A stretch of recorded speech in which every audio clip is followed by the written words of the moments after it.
Salut à toutes et à tous, c'est Mathieu Loubière. Je suis très heureux de vous retrouver pour un nouvel épisode du podcast de GMK. Bienvenue sur la seconde partie de l'entretien avec Germain Delos autour de 10 questions centrales dans la prise en charge de l'épaule. Si vous arrivez là par hasard, courez vite écouter le premier épisode, vous en apprendrez beaucoup sur l'examen clinique. Dans ce second épisode, nous discutons autour de la prise en charge de l'épaule à travers 5 questions. Je vous laisse écouter tout cela. N'oubliez pas de nous mettre un pouce, un like ou un commentaire pour nous aider et pour accéder à l'ensemble des infos, direction www.gem-k.com. Je vous souhaite une très bonne écoute.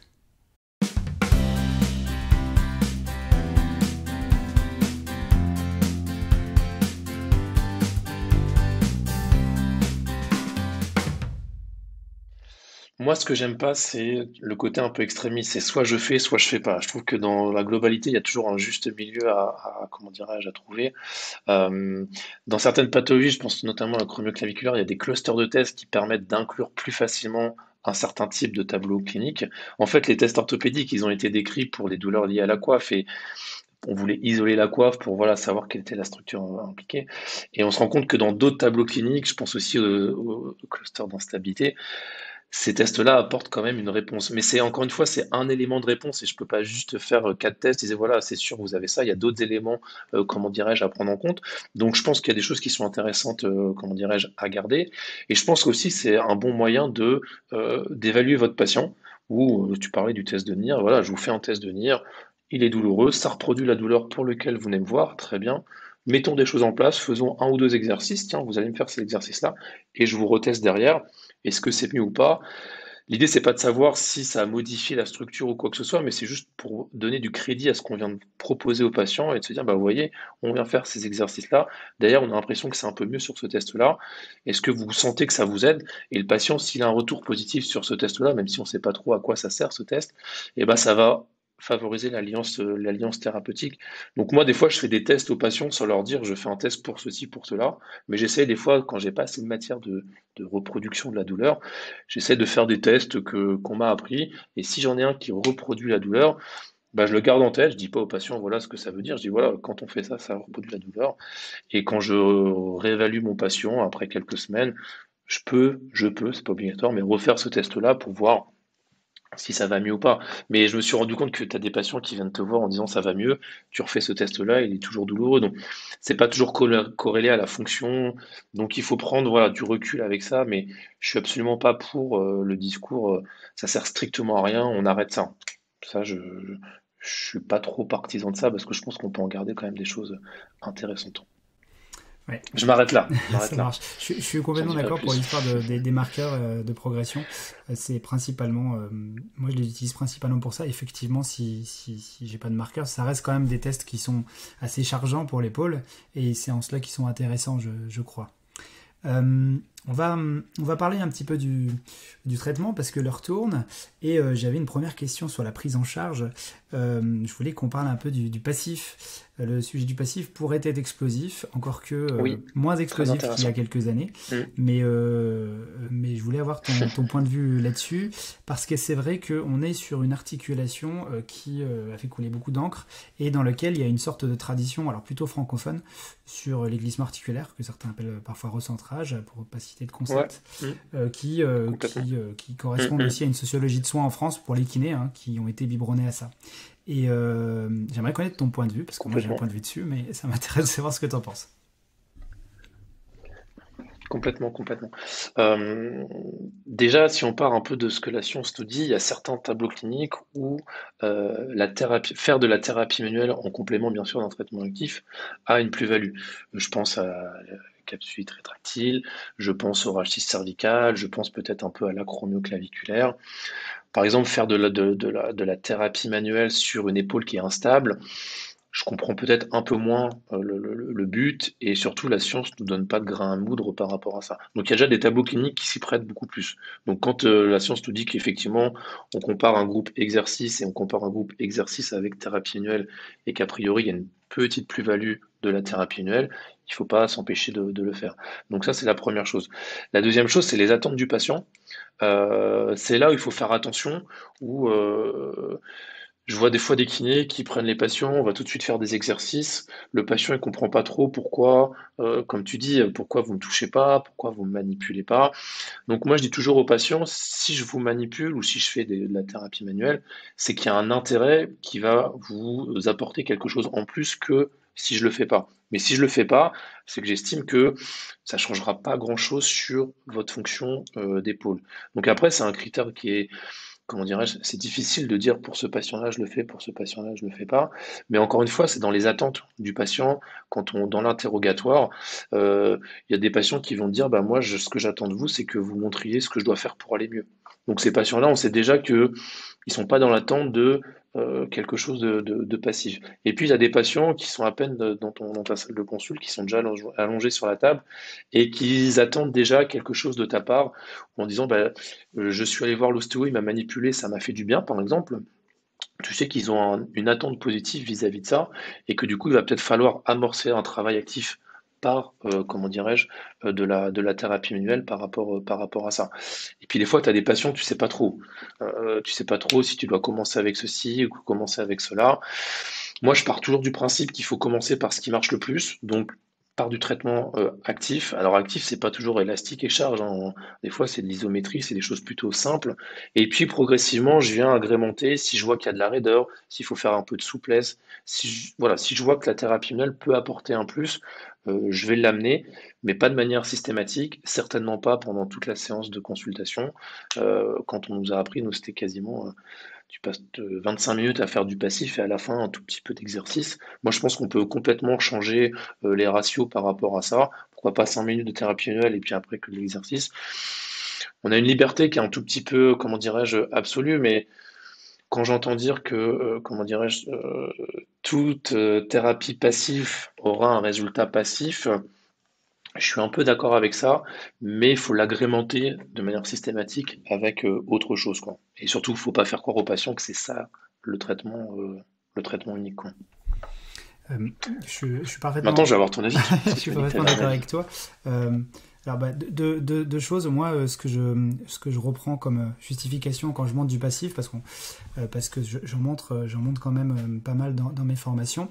En fait, je crois que il y a peut-être les trois principales raisons pour utiliser le passif. C'est la première, c'est ce que tu as dit, c'est les attentes du patient, ses préférences. Je vais pas reparler du triptyque BP, mais bon, on est en plein dedans. La seconde, et je pense qu'il ne faut pas la négliger, c'est aussi ce que aiment faire les thérapeutes, parce qu'en fait, il y a des thérapeutes qui ont plus d'appétence pour le passif que l'actif et inversement. Et je crois que quand on fait quelque chose qui nous plaît, on le fait mieux, on se fait plaisir, et du coup, ne serait-ce que pour les effets de contexte, ça améliore. Et la troisième chose que je rajouterais, au-delà de ce qu'on Ok, aime nous, de ce qu'aiment les patients, c'est si en utilisant ton passif, tu arrives à moduler tout simplement tes marqueurs et que ça a un impact clinique mesurable, quantifiable. Dans ce cas-là, il n'y a pas de raison de s'en priver. Mais clairement, pour rebondir sur la fin de ton propos, moi je suis sorti en 2005 et c'est vrai qu'à mon époque, eh bien, on avait une vision en musculo-squelettique qui était assez simple. C'était d'abord réduire la douleur. Et dans notre tête, réduire la douleur, c'était utiliser du passif. Et ensuite, seulement, une fois que la douleur était réduite, on commençait à charger le hmm, patient. Et aujourd'hui, c'est clair que quand on connaît beaucoup mieux les effets antalgiques de l'actif, c'est assez...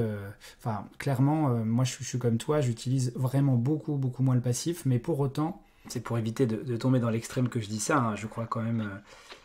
pour en avoir discuté avec Sophie Taillefer sur le podcast sur la TMO, je crois quand même qu'il y a un petit peu d'expérience à accueillir pour que le passif soit intéressant. mhm. Sans tomber dans ce que disait Raymond Soyer à l'époque, on comprend aisément cette technique après 35 ans d'expérience. On se le cache pas, une technique où il faut 35 ans pour la maîtriser, elle sert absolument à rien puisque personne ne peut l'utiliser. Donc je prends plein de pincettes dans ce que je vais dire, mais je crois que la main du thérapeute peut quand même s'améliorer en termes de gestuelle, en termes de façon d'attraper, de façon de tenir, de handling. Et je crois que moi, à titre personnel, ça m'a pris quelques mois, voire quelques années pour me sentir à l'aise avec certaines techniques de glissement articulaire. D'ailleurs, je pense à Mulligan, qui insistait déjà beaucoup dans les années 80 sur ce handling, sur cette façon de poser la main, sur le sens qu'on mettait, les directions qu'on mettait aux choses. Euh, Et je trouve parfois que le passif est un peu jeté vite par quelques jeunes collègues qui ont peut-être pas pris le temps de développer leur façon de se positionner. Alors évidemment, là, c'est un semi-vieux qui parle, et je voudrais surtout pas que mon discours soit vu comme un discours dogmatique. Non, non, non. Mais je crois que ça peut aussi aider à orienter le plan de traitement. C'est-à-dire que tu vas manipuler, je sais pas, une épaule dans une direction, tu retestes ton patient, ça l'aide. Ok, du coup, tout de suite, moi, en tout cas, je cortiquais en disant, ok, qu'est-ce que je vais pouvoir lui proposer comme exercice qui va dans la direction de peut-être la thérapie manuelle que j'ai faite. Et du coup, moi, je trouve que ça apporte, dans ce contexte-là, ça apporte une plus-value parce que tu vas être peut-être un peu plus spécifique dans l'exercice et tu vas pouvoir justifier aussi ce que tu vas donner à ton patient en disant, bah, vous voyez, là, je vous ai manipulé dans ce sens-là et ben, on va essayer de trouver un exercice ensemble qui va faire exactement ce que je viens de faire, entre guillemets, avec nos mains, parce que je dis souvent aux patients, moi je peux pas vous manipuler tout le temps en permanence. L'effet, enfin, c'est pour ça qu'il faut être très clair. Moi je dis souvent aux patients, les effets court terme, moyen terme, long terme. Je vais vous proposer, je sais pas, du massage par exemple, c'est un effet transitoire. Donc il va falloir trouver autre chose derrière pour pouvoir potentialiser l'effet de ce qu'on vient de mettre en place. Mais moi, je trouve que je peux l'utiliser. Je pense par exemple, tu vois, à l'acromioclaviculaire, où ton patient il a des douleurs sur tes fins d'amplitude. Tu fais ton cluster acromioclaviculaire, c'est positif. Ok, je fais un peu de thérapie manuelle sur l'acromioclaviculaire, je le reteste derrière. Et là, si c'est mieux, je dis à mon patient, il y a une forte probabilité que vous ayez des douleurs liées à votre acromioclaviculaire. Et s'il te dit pourquoi? Parce que je suis venu justement mobiliser l'acromioclaviculaire. Et du coup, tu vois, ça nous permet d'avancer un peu dans notre raisonnement clinique. Alors, je dis pas qu'on le fait systématiquement pour tous les patients, mais je trouve que cette vision voilà, de la thérapie manuelle, ça peut sublimer un peu ce qu'on va mettre en place derrière. Oui, je pense qu'on est assez d'accord là-dessus. Donc on a parlé du passif, j'aurais tellement envie de Hmm. parler autre chose en rapport avec le passif, mais c'est pas grave, on va s'arrêter là. Euh, pour passer à une approche beaucoup plus active, et justement sur cet actif, peut-être que tu as parlé de Hmm. certaines modalités au départ, et je crois que comme tu l'as dit tout à l'heure, quand les gens entendent actif, ils entendent concentrique et course moyenne. Alors qu'il y a plein de choses à travailler sur une Complètement. épaule. Est-ce que tu pourrais nous dire ce que tu travailles? Est-ce qu'on parle de contrôle moteur, de force, d'endurance? Euh, Comment tu vas gérer ces épaules au quotidien? Ouais, complètement.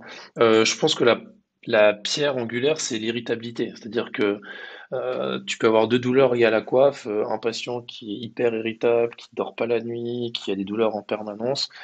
Tu vas pouvoir commencer à faire de l'actif, peut-être de manière isométrique, à tout petit volume, c'est-à-dire ça peut être deux séries de 3, deux séries de 5, mais par contre, il va le faire à haute fréquence assez régulièrement dans la journée, dans une position plutôt de, pas de protection, mais en dehors de la zone douloureuse. Et tu peux avoir quasiment le même patient avec des douleurs liées à la coiffe, qui ce patient-là est peu irritable, qui a mal dans voilà, dans des fins d'amplitude ou autre, où là, ce patient-là, justement, il va falloir que tu ailles chercher son secteur de douleur pour revenir mettre de la contrainte dans ce secteur-là. Donc en fait, l'irritabilité, c'est ton fil conducteur pour savoir un peu le dosage dans lequel tu vas le trouver. Après, tu as des notions de coiffe, par exemple, avec pesanteur, sans pesanteur, ou quand il y a de la pesanteur, plus le patient monte sur la rotation moyen de pesanteur, ou des fois l'inverse, plus il monte, plus il y a de pesanteur. Donc en fait, on arrive à évaluer un peu les capacités de l'épaule par rapport à ça. Et puis après, bah, c'est de la demande du patient. C'est-à-dire que tu vois, la patiente que j'ai eue tout à l'heure, des douleurs quand elle repasse, tu vois, donc dans la position plutôt main devant le torse, il y a un petit peu de charge, il y a de la pesanteur, mais il n'y a pas non plus 10 kilos. Donc là, l'idée, ça va être de faire du travail plutôt d'endurance, donc beaucoup, beaucoup, beaucoup de répétitions, beaucoup de volume, mais pile poil dans son secteur. Ça sert à rien d'aller chercher des secteurs en fin d'amplitude ou autre, mais sa plainte, c'est comment ça va aujourd'hui? Ça va mieux, mais c'est toujours quand je repasse, au bout de 10-15 minutes, je sens que ça commence à tirer, je suis obligé de poser le bras. Ok, bon, on se remet dans ce secteur-là, et là, on va augmenter les capacités de la coiffe à tenir tout simplement cette position. Donc, encore une fois, on essaie d'être vraiment, tu vois, ciblé sur le patient, centré sur le patient, et en vrai, c'est lui qui nous dit un peu dans quelle modalité il va falloir venir travailler. Est-ce que c'est de la pliométrie? Est-ce que c'est des patients qui ont mal quand ils font des mouvements avec de la vitesse, avec de la charge en fin d'amplitude? C'est différent d'un patient qui utilise son épaule quotidiennement avec de la force que quelqu'un qui fait un peu de temps en temps. C'est difficile de donner, tu vois, une recette, et en plus je déteste ça, donner une recette magique pour tout le monde, mais tu t'adaptes en fonction du patient et surtout, dites-moi ce que vous avez besoin et de quoi a besoin votre épaule dans votre quotidien, dans votre vie personnelle bien sportive, mais on a quand même un gradient d'évolution dans l'actif où on va avoir tendance à commencer plus facilement sur de l'isométrie, plutôt de l'isométrie longue. Donc, tu vois, la dame, là, ce matin, 30, 45 minutes. En plus, ça permet quand même de bien quantifier l'intensité. Et puis après, ben, on va aller chercher voilà, de l'excentrique, mais si le patient a besoin d'excentrique, et je suis pas sûr que tous les patients aient besoin vraiment d'excentrique. Donc, et à un moment donné, je pense que tu as connu aussi un peu la mode de l'excentrique, où il fallait absolument faire de l'excentrique. Mais si sa coiffe, elle travaille jamais en excentrique, ça me semble pas le plus, comment dirais-je, le plus pertinent, quoi. Oui, tout à fait. Je sais pas ce que tu en penses. Je voulais te poser une question en rapport avec ça, à propos du dosage. Tu as bien précisé que tu te concentrais sur le patient. Et, est-ce que tu peux nous donner des profils et des dosages précis? Parce que tu sais, souvent les gens, ils ont envie d'avoir des chiffres. Et si on prend, mettons, trois profils types, un profil irritable, un profil mi-amplitude et un profil chargeable, est-ce Ouais, que tu ouais, peux pousser un peu plus ouais. loin Par bah, exemple, le nombre et les séries que tu ouais, donnes? carrément. Par exemple, déjà, je le fais avec le patient. Je pense que ça, c'est première indication, c'est qu'on le fait avec le patient et puis on voit déjà comment il réagit sur place. C'est sans doute le meilleur moyen d'avoir des indications.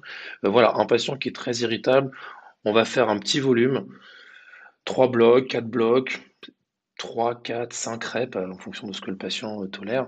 Et par contre, on va essayer de le faire régulièrement. Ce qui est important sur ces patients-là, c'est que la douleur ne soit pas exacerbée justement à la répétition, que ça flambe pas davantage. En gros, on essaie de voir que les tissus tolèrent bien ce qu'on est en train de mettre en place. Donc il faut que le patient il sache est-ce que je peux en faire plus, est-ce que je peux en faire moins en fonction du retour. Je dis toujours au patient, on va partir sur ce dosage-là, mais je ne sais pas comment l'épaule va réagir, surtout quand c'est les premières fois qu'on fait.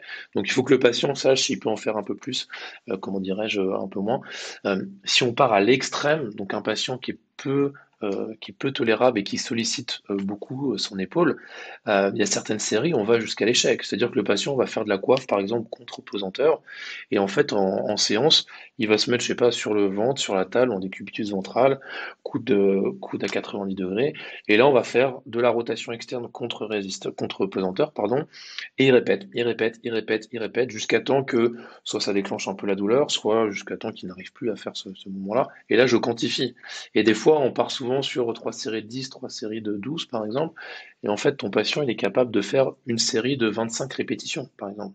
Et du coup, si on veut augmenter ses capacités, eh ben, il va falloir aller chercher plutôt des séries de 20, 25 par exemple. Donc il peut faire la première à 25, la deuxième à 20 ou 18 reps, et puis après la dernière à 10 ou 15 répétitions. Donc il va chercher vraiment le maximum de ce que l'épaule est capable de faire. Et puis après, tu as t'as le patient, comment dirais-je, intermédiaire, où lui, ce patient-là, on va jouer un peu sur différents tableaux. C'est-à-dire qu'on va faire de l'endurance avec peu de charge, on va commencer à mettre de la charge, donc on va réduire un peu les séries. On peut calculer la force max que le patient est capable de faire pour essayer de trouver justement le poids en termes de quantification qui nous semble le plus intéressant. Moi, j'aime bien aussi la sensation, c'est-à-dire que quand le patient fait son exercice, est-ce que vous sentez que ça travaille? Est-ce que vous sentez que c'est productif? Est-ce que vous sentez qu'il se passe quelque chose dans votre épaule? C'est des réponses que j'attends souvent des patients en me disant, je leur dis si c'est trop simple et qu'il se passe pas grand-chose, c'est peut-être pas dans l'intensité dans laquelle je veux vous amener. Autant sur une épaule irritable, je veux pas que le patient ait l'impression que ça relance le process inflammatoire. Autant quand le patient est moyennement irritable ou peu irritable, je veux que le patient il sente des choses. Je veux que ça puisse être douloureux, que ça tire, il a l'impression qu'il travaille sur la zone qui doit être travaillée, mais par contre, voilà, dès qu'il arrête ces exercices-là, il doit avoir des marqueurs qui fait dire qu'il a travaillé de la bonne intensité, quoi.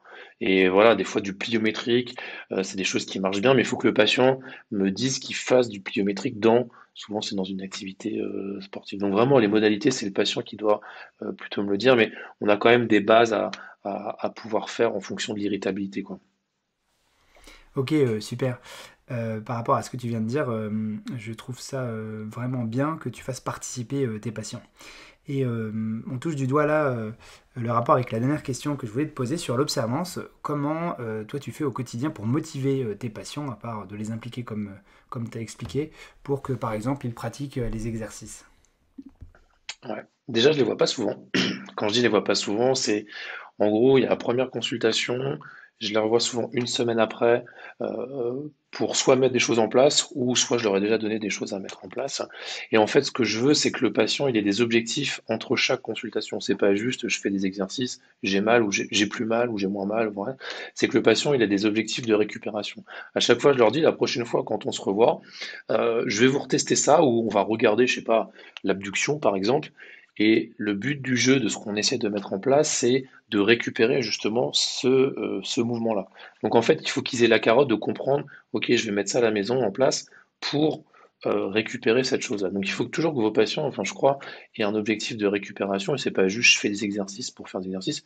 Et puis on sait très bien que refaire un schéma douloureux, ça recorticalise quelque chose et justement ça lève des barrières un peu de protection que le cerveau se met en place pour dire voilà, je sais que j'ai mal dans ce mouvement-là, donc je vais y aller tout doucement. Et le fait que le patient sente qu'il aille mieux, il faut absolument recorticaliser le mouvement qui est douloureux. Bref, donc c'est important que le patient voilà, ait cette carotte par rapport à ça. Pas leur faire croire que ça va aller mieux du jour au lendemain. Donc je crois que nous on a une profession où on n'est pas très bon dans l'aigu. En gros, je mets quelque chose en place, ça y est, demain j'ai plus rien. Moi, je crois, enfin, moi personnellement, à titre personnel, je crois pas qu'on soit très fort là-dessus, mais nous, c'est un travail de moyen, long terme. Donc, c'est vrai que si on voit les patients le lundi et puis le mercredi et qu'on demande le mercredi au patient, tiens, comment ça va? Il va te dire, bon, alors des fois ça va un peu mieux, des fois, voilà. Mais tu peux pas t'attendre à des résultats extraordinaires parce que ce que tu as mis en place, ça peut pas être, l'effet produit ne peut pas être suffisant en quelques jours. Donc, laissez du temps aussi à mettre des choses en place, ça va vous donner comment dirais-je, de voir est-ce que ça marche, est-ce que ça marche pas. Après, je prends beaucoup de vidéos. Donc, je prends des vidéos pour moi, pour mon contenu et pour les formations, mais je prends souvent le téléphone du patient en disant voilà ce qu'il faut mettre en place. Est-ce que vous voulez que je vous filme? Du coup, il y a un petit feedback. Ils repartent jamais avec plus de 2 exercices, parce qu'on se rend compte que plus on donne d'exercices, plus le patient il est perdu par rapport à ça. Donc voilà, j'essaie que ça soit simple, que ça soit efficace. Je fais attention que le patient ait bien le matériel à la maison, parce qu'on se rend compte que c'est un frein. Je donne un exercice avec un ballon, mais j'ai pas de ballon à la maison. Donc, toujours se remettre dans les conditions du patient, conditions de travail, ben voilà, au travail, comment vous pouvez le faire, le soir, à votre maison. Enfin bref, il faut que le patient se sente capable de le faire assez régulièrement, si on lui dit de le faire assez, comment dirais-je, le faire assez régulièrement. Pas trop complexe, pas trop de consignes, enfin des choses plutôt simples. Une liberté aussi de faire, c'est-à-dire que si je dis 3 fois 5, bah, il peut faire 3 fois 7 ou des fois il peut faire 3 fois 3. La réalité fait que ça va pas changer grand chose, sauf si le patient est très irritable. Donc il faut que le patient se sente aussi libre par rapport à ça. Donc voilà comment j'essaie de maintenir un peu la chose, mais je leur fais comprendre que l'exercice, c'est vraiment une part importante du traitement et je parle beaucoup d'exercice. Quand tu vois, quand je les revois en consultation, avant je leur demandais voilà comment ça va, est-ce que vous avez mal ou vous avez pas mal, et maintenant j'ai vraiment changé depuis plusieurs années, c'est comment ça se passe pour faire les exercices. Et du coup, on commence tout de suite à rééchanger là-dessus. Montrez-moi si ça a été, si ça n'a pas été. Est-ce que vous avez un bon ressenti ou pas? Et du coup, ils sentent que l'exercice est quelque chose qui est primordial pour aller mieux et c'est pas quelque chose qu'on vient placer à la fin de la consultation, quoi. Ok, je plus sois dans ce que tu dis, j'ai pas grand chose à rajouter. Je suis vraiment d'accord avec le fait qu'il faut intégrer ça à la routine et qu'il faut faire participer le patient. Je crois vraiment que c'est la pierre angulaire de tout ce qui a été dit jusqu'à présent, c'est réussir à donner du pouvoir aux patients sur leur santé et aussi les moyens de moduler les choses pour leur faire prendre conscience qu'ils peuvent le faire. Bah tiens, encore une question qui peut être plus large. Surtout qu'ils peuvent aller mieux grâce à eux, quoi. C'est ça qui est important. Oui, oui, oui, leur faire comprendre qu'ils peuvent être auto-efficaces et qu'ils ont les capacités et les moyens en eux de s'auto-traiter. Donc je disais une dernière question, mais qui est très ouverte. Si tu devais me dire une ou deux choses sur lesquelles on a encore des doutes sérieux concernant l'épaule, qu'on ne sait pas ou qu'on aimerait savoir, est-ce qu'il y a des choses qui te viennent comme ça à la débeauté? Hmm.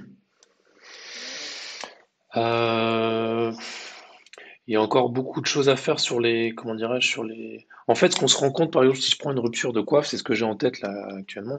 Si on prend une rupture de coiffe, on se rend compte que des fois, il y a plusieurs chemins qui sont possibles pour arriver au même endroit. Je sais que tu as un affect pour l'épaule gelée. C'est la même chose. Des fois, on a plusieurs traitements, kiné, invasifs ou autres, arthrodilatation ou autres, qui des fois peuvent t'amener au quasiment en tout cas au même endroit. Est-ce qu'on met une attelle après une réparation de coiffe ou est-ce qu'on met pas d'attelle? Est-ce qu'on commence la kiné? Voilà. Il y a beaucoup de chemins qui arrivent au même endroit et ce qui des fois peut apporter une espèce de conflit entre professionnels de santé qui prêchent souvent, et à juste titre, hein, pour leur paroisse, et qui amène aussi du conflit dans la tête du patient en disant, bon, on m'a dit ça, et puis vous me dites ça, le chirurgien m'a dit ça. Et je pense que ce qui pourrait aider un peu plus les professionnels, c'est de se dire aussi que il y a plusieurs chemins pour arriver au même endroit. On essaye un chemin, si ça va pas, il faut une deadline, c'est-à-dire on se laisse 1 mois, 2 mois, 3 mois. On peut changer de chemin et des fois, comment dirais-je, arriver au même endroit. Et à l'heure actuelle, on peut pas dire aux patients, prenez ce chemin-là, c'est sûr que c'est celui-là qui va marcher. Et c'est ce qui peut des fois paraître frustrant, c'est que nous, on est assez subjectif dans ce qu'on met en place, parce que c'est du ressenti, c'est de l'émotion, enfin, on va pas donner la définition de la douleur, mais voilà, c'est un peu de cet ordre-là. Et du coup, des fois, nous, c'est difficile à quantifier ce qu'on essaie de mettre en place, que par exemple un chirurgien qui répare une coiffe, bon, bah, il a réparé la coiffe, il a retiré la calcification. Un rhumatologue, il infiltre, on sait ce qui se passe exactement. Toi, quand tu fais de la rotation externe contre résistance, dire exactement ce qui se passe au patient dans son épaule, c'est des fois un tout petit peu plus compliqué. Et du coup, il faut qu'on ait des marqueurs beaucoup plus objectifs que des marqueurs subjectifs d'amélioration du patient. Et je pense que c'est là-dessus qu'on doit encore travailler pour que, effectivement, je suis allé chez le kiné, j'ai commencé, j'étais là, et j'ai fait 2 mois de kiné, et ben maintenant je suis là. Et c'est pas simplement est-ce que ça va ou est-ce que ça va pas. Donc en fait, il nous faut un peu plus de matière, pardon, quantifiable pour pouvoir aider le patient. Mais ce que je rassure souvent les gens, c'est que voilà, il y a plusieurs chemins et que c'est pas un chemin ou un mauvais chemin, c'est que il faut que le patient trouve le bon chemin dans lequel il se sente le mieux et qu'il peut changer à tout moment. Donc ça, c'est plutôt bien. Ok. Je sais pas si j'ai répondu à la question. Si, si, si, J'ai un tu as doute. répondu à la question, je te remercie. Et moi, je vais terminer par deux petites questions Ok. que je pose toujours à la fin. C'est un peu les questions de fin des podcasts. C'est la question de la baguette magique. Imaginons que je te donne une baguette magique et que tu peux changer quelque chose sur ton parcours professionnel ou pour la profession, qu'est-ce que ça serait? Si moi, dans ma prophétie, dans mon parcours, euh, c'est d'avoir plus confiance en soi et surtout confiance de croyance dans ce qu'on met en place. Moi, je suis peut-être je suis un peu passionné par ça, donc dès qu'il y a de la passion, ça va un peu au-delà de juste du côté professionnel. Mais moi, quand j'ai un patient vient me voir et qu'il a un problème d'épaule, j'ai une confiance pour qu'il puisse aller mieux qui est assez importante et du coup, j'essaie par par synergie, j'essaie de lui transmettre ça. Et je pense que voilà, le rôle du kinésithérapeute, il est ultra important. Il faut que les gens, enfin les kinés, pardon, surtout quand on commence, aient beaucoup plus en confiance en eux dans leurs capacités. Alors après, il faut se former, il faut se remettre en question, c'est de la cogitation en permanence, mais il faut qu'il voilà, avoir une confiance importante dans ce qu'ils mettent en place pour que le patient sente cette confiance-là et qu'il y ait une alliance thérapeutique qui soit un peu plus importante par rapport à ça. Et par rapport à la profession, je dirais des fois qu'on soit peut-être un peu plus professionnel. Tu vois, je trouve que des fois, on a un peu la profession de seconde zone, on se dévalorise ou voilà, où c'est un peu plus compliqué. Moi, je pense que la kiné, c'est un super outil. Il faut qu'on mette aussi un cadre de travail, un contexte de professionnalisation. Alors après, on a des conditions de travail, on pourra en discuter, qui sont des fois un peu plus compliquées, mais il faut que ça soit professionnel, il faut qu'on soit des vrais professionnels de santé et pas simplement des acteurs de seconde zone en disant on va faire quelques petits exercices pour que ça puisse aller mieux, mais on a une plus-value dans le diagnostic, on a une plus-value dans la mise en place du traitement, on va chercher des choses par exemple dans les facteurs psychosociaux où je pense qu'il y a peu de professionnels qui vont chercher ces facteurs-là ou qui essayent d'agir dessus. Et je trouve qu'on a une vision qui est assez large du patient, de l'humain, qui fait qu'on devrait être beaucoup plus performant que certaines autres professions. Et au contraire, on nous réduit toujours à un peu de massage, un peu de physio et ça va aller mieux. Donc de la confiance et de la professionnalisation et surtout de la formation continue parce que c'est comme ça que qu'on continue à apprendre et voilà, à être performant. Et Et pas avoir, justement, attends, j'ai un autre truc, excuse-moi, je te coupe. pas de Pas souci. avoir, pas avoir un objectif juste de moyens, je finis avec ça. Pas avoir un objectif de moyens, mais un objectif de résultat. Je pense que ça, c'est important. Il faut pas juste dire je mets tous les moyens et puis on verra. Non, il faut vraiment avoir un objectif de résultat avec nos patients. On peut pas soigner tout le monde, Mais en tout cas, il faut que vous ayez mis tous les moyens pour avoir un résultat et pas simplement, bon, j'essaie et puis on verra ce que ça donne. Et je m'arrête là, Mathieu. Non, mais au contraire, pas de problème, t'es là pour t'exprimer, c'est pour ça que je t'ai invité. Hein. Et je disais justement, parce que ça me fait un super lien, puisque tu parles de formation, quels sont tes projets futurs, puisque j'imagine que tu vas continuer à alimenter ta chaîne sur l'épaule. Oui, alors après, moi, la formation, c'est quelque chose comment dirais-je, qui m'intéresse. Donc, avec Aziz, on est parti sur ce projet-là, qui marche plutôt bien. Donc, voilà, tant qu'on continue, tant qu'il y a des gens qui veulent venir nous voir, nous, on continue. Euh, Après, l'idée, ça serait peut-être d'être un peu plus spécifique sur chaque sujet, sur chaque tableau clinique. Après, il faut du temps. Donc, je pense que tu es à peu près dans la même dynamique que moi. Le temps, on court après. Donc, des fois, on préfère faire des choses de qualité que de vouloir faire beaucoup de choses et puis ne pas approfondir le sujet. Et puis après, c'est toujours un équilibre qui est important à trouver, vie professionnelle, personnelle, sportive ou autre. Et j'accorde aussi beaucoup d'importance à ma vie personnelle. Donc, j'adore la kiné, mais je ne sacrifierai pas ma vie personnelle pour faire que de la kiné. Donc, forcément, ça va limiter aussi tous les projets derrière. Donc, mais il n'y a aucun souci avec ça. Et il y a des gens comme toi qui font aussi très bien le taf. Donc, voilà, on est beaucoup à faire ça et c'est plutôt très bien parce que ça donne une bonne image de la kiné. Et ça permet aussi, justement, de ne pas être focus que sur ça dans ta vie quotidienne. Et voilà, plus on est, mieux c'est. Donc voilà.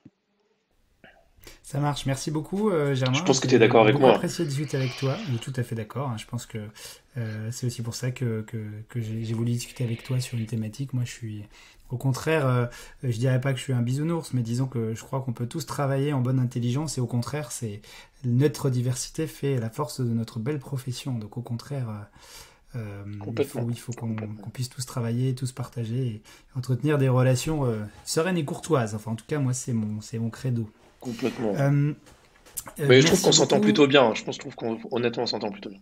Ouais, je trouve aussi. Ouais, non, Merci à toi, franchement, Germain. tu sais, Dis-moi. enfin, ok, bah pas de souci. Je t'écoute, je Merci à toi. t'écoute, Non, je non, t'écoute, je j'allais t'écoute. repartir, donc je m'arrête. Non, non, mais je disais que des fois, tu vois, c'est vrai qu'en formation, on se dit, mais du coup, tu t'entends bien avec Mathieu, tu t'entends bien avec un tel. Genre, c'est la guerre des formateurs. Et je leur dis, mais attends, il n'y a pas de souci, tout se passe très bien, il y a pas de, on n'est pas du tout en conflit. Il y a suffisamment de kinés à former pour que chacun puisse avoir son approche quand même basée sur quelque chose de solide, mais une sensibilité peut-être différente à apporter les choses. Et voilà, il n'y a pas du tout en tout cas moi de mon côté, et je pense que c'est pareil du tien, de guerre entre formateurs ou autres. Donc il faut rester, je pense, dans cette dynamique-là, parce que l'idée, c'est reste quand même de valoriser la profession et pas de se tirer entre les pattes, quoi. Mais je pense qu'on est plutôt Exactement. pas mal sur ce Non, coup-là. mais complètement, complètement. Oui, oui, je pense qu'il n'y a, il y a aucun problème là-dessus. Merci beaucoup, Germain. J'ai pris beaucoup de plaisir à discuter avec toi. Et là, c'est un petit message pour les auditeurs. N'hésitez pas à liker, à vous abonner à nos podcasts. Ça nous aide un peu, nous, en tant que petit organisme. Mais pour regarder plus loin, moi, j'ai vraiment à cœur de faire vivre ce podcast. Ça me fait plaisir de pouvoir écouter vos réactions, qui êtes content de nous suivre. Donc, n'hésitez pas. Et puis, on se dit dans un mois pour un nouvel invité ou une nouvelle invitée. Ce sera la surprise. Je vous dis à très bientôt. Merci beaucoup, Merci Germain. à toi, Puis on se dit à Mathieu. plus. Merci de ton accueil. C'était vraiment très sympa. Merci à toi. Et voilà, c'est terminé pour aujourd'hui. Merci d'avoir écouté jusqu'au bout. On se retrouve dans quelques semaines pour parler d'un nouveau thème, d'une nouvelle thématique. Et d'ici là, n'hésitez pas à vous informer et vous former sur le site de GMK.